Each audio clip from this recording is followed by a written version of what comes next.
This is Steve Elliott of Grassfire Nation with Ron DeYoung, our communications director, with another episode of the Grassfire Report. Ron, you know, this topic is one I certainly wish we didn't have to talk about at all. Well, you know, a lot of people would have you believe that the topic we're discussing is all about religious liberty and that we should be tolerant of all religions coming to our land and wanting to worship. It's a little bit beyond that, Steve. We're talking, of course, about the mosque at Ground Zero that is being built literally within the footprint of the World Trade Center disasters, and it sparked quite an outrage. Now, Ron, you're from that area. Yes. Give people a perspective on where precisely this $100 million Victory Mosque is going to be built. Right. It's roughly 2 blocks from the actual site where the World Trade Centers fell. In fact, in the building, in the research that I've done, landing gear from the plane actually destroyed a building, the Burlington Coat Factory building, where that proposed mosque is now being built. So it's well within the shadows of the World Trade Center. Mm-hmm. It's certainly an affront to the people of New York City, many of them are very much opposed to it, and many people throughout the United States who are now becoming aware of this story and are saying this is an affront. This should not be allowed to happen. This is almost akin to putting a Japanese cultural center at Pearl Harbor. Yeah, that's really a good analogy. And of course, we're being told that if anyone, even to raise any questions about this, you're a xenophobe, right. You're a religious bigot, you hate Muslims, and yet what we have, Ron, we're starting to find out more and more about the people who are actually behind this. And it's becoming more and more interesting at what the agenda really is behind this mosque. Well, let me just say this first. John Boehner, Representative Boehner from Ohio, I think said it best. He says this is really not an issue of religious freedom or even zoning. This is a basic issue of respect for a tragic moment in our history. And we're not asking them not to come and worship. We're basically saying don't put the mosque there. In fact, the Daily News found 4 sites, Steve, just yesterday, found 4 sites, all in Lower Manhattan, all within a few blocks of the proposed mosque site, and they're saying, why can't you just move it there? They won't because of what you're saying. As more and more surfaces about the man behind this, Imam Faisal Rauf, we're learning more and more details about not only his motivation, but maybe the Muslim nation's overall motivation for putting this mosque and being so relentless in having this mosque built there. Now, there's a quote from a presentation he gave a few years ago, which is just coming to light, that I think is really very revealing. Let's listen to that. Well, let's just, before you play it, let's just say real quick, he's out on a goodwill tour right now to fundraise on our dime. On our dime. Yes, he's doing that, but he's also trying to, as he says, mend the fence between the Islam nation, the Muslim nation, and America, trying to repair a relationship. But yet his comments seem to say something different. It arises, sir, from the fact that from political problems and the history of the politics between the West and the Muslim world.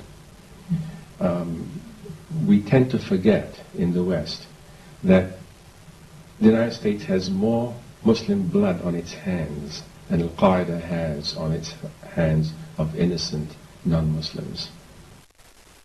It's almost hard to imagine that he said that. The United States has more Muslim blood on its hands than Al-Qaeda has on its hands. Yeah, it's American blood on its hands. It's absolutely outrageous.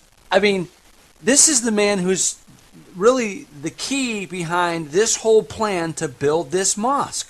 Right. And he is saying that we have more Muslim blood on our hands than Al-Qaeda has American blood on their hands. Yeah, it's one of the more outrageous things you can say. And actually now, with that comment out there floating around, people are starting to now raise some eyebrows and some concerns over what is the true motive behind this mosque being built on Ground Zero. You know, the imam continued his comments, and it kind of it reveals even more behind his thinking.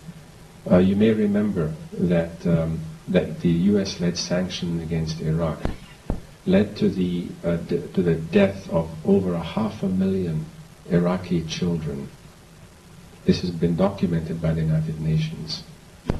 And when Madeleine Albright, who has become a friend of mine over the last couple of years, when she was Secretary of State and was asked whether this was worth it, said it was worth it.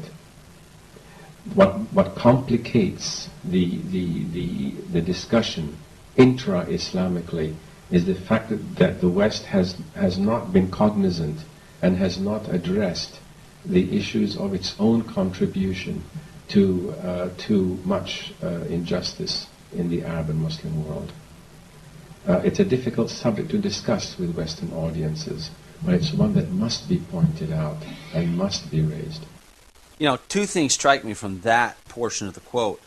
First of all, he sounds a little bit like Barack Obama. In essence, he's blaming us for the 9/11 attacks. Right. He's blaming the West for basically every terrorist attack against us. Right. Forget about the Saddam Hussein regime that gassed his own people, tortured his own people. Right.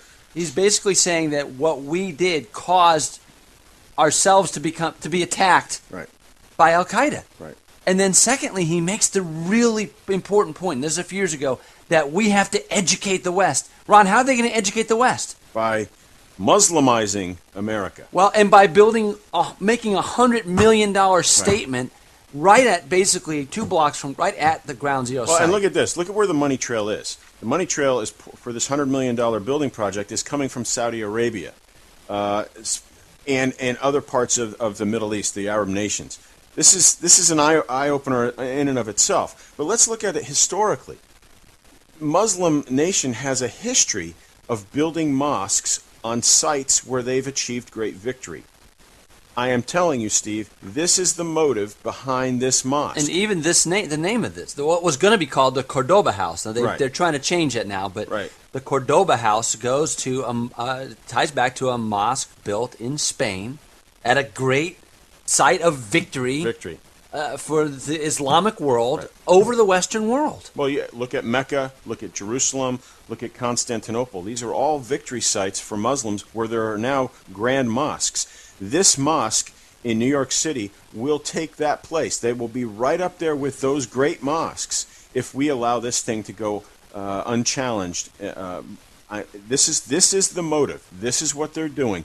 If it wasn't their motive and they were truly interested in building a bridge to better relations with the American people, they would realize the sensitivity of this subject and they would say, listen, we will move off this site because we know it's so important to your people. That would go a long way in establishing a relationship. They're not interested in doing that. Not interested at all because they saying let's listen to it one more time. The United States has more Muslim blood on its hands than Al-Qaeda has on its hands of innocent non-Muslims. You know, it's every time I hear it, it's almost unbelievable. Not that a Muslim would say that, but that a Muslim leader who is heading up the effort to build a $100 million mosque at ground zero would have said that. Yeah, he's basically just smacking the people of New York and the memory of the nearly 3,000 people who were murdered on that site. He's just smacking them across the face. This is reprehensible. I'm sorry. And this is one of the key reasons, Steve, why we, Grassfire Nation, decided to move ahead quickly and put together a petition opposing what we're calling the Ground Zero Victory Mosque. You know, and Ron, we've had a great response so far, and I think we're about 38,000 people. We want to get to 100,000 as quickly as we can so we can deliver these to key leaders in the New York City area and the governor as well. And just letting those leaders know that citizens across this country very much oppose this move to plant this victory mosque literally at the ground zero It's site. really not just a New York issue. It's a United States issue. And we need to, as a nation, we need to remember and we need to come against this kind of action. So please go to grassfire.com or resistnet.com.